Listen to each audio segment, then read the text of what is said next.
Și una cam așa. Și chiar aș vrea să o cântăm împreună, că o știe toată lumea.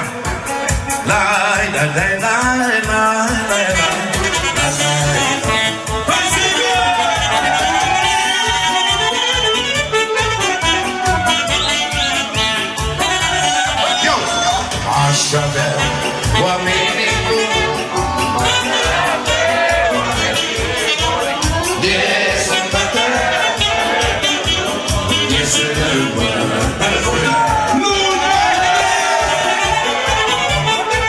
Lasă-o fața a doua, vreau să cântăm cu toții împreună, da? Pentru că se filmează și să ne vedem la Pro TV.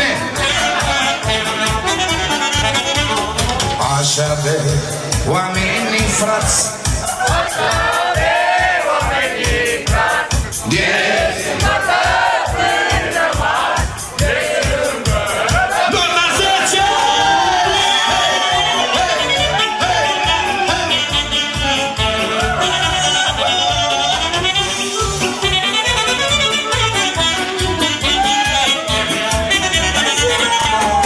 Aș avea oameni cu cecuri, aș avea oameni cu cecuri, de sănătate până mi-e bun, de sănătate până mi-e bun.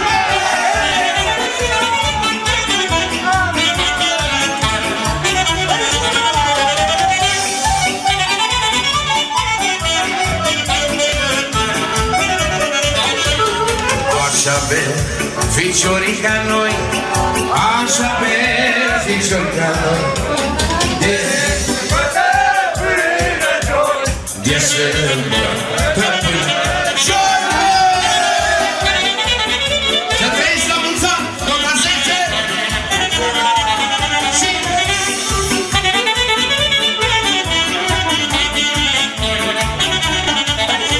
Și aș avea oamenii tineri, aș avea oamenii tineri, de sănătate până mine.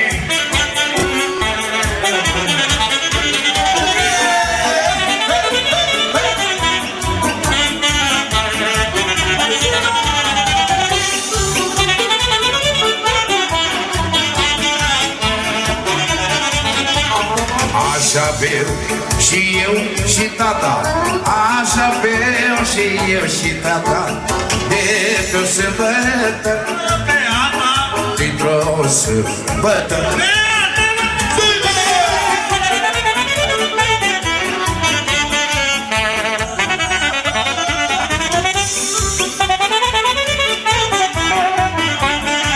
Iau-ți acum! E n-ar fi părincă în sat, mamele și-am bea pe datorie, e n-ar fi orică în sat, pe nimeni le-i vedea viața, dar așa orică este și ne face de poveste.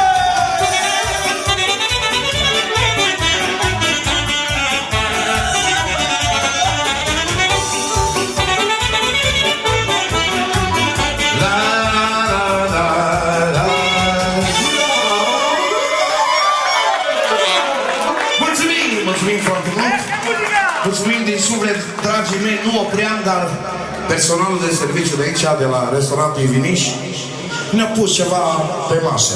Așa că haideți toată lumea la masă să servim și orba.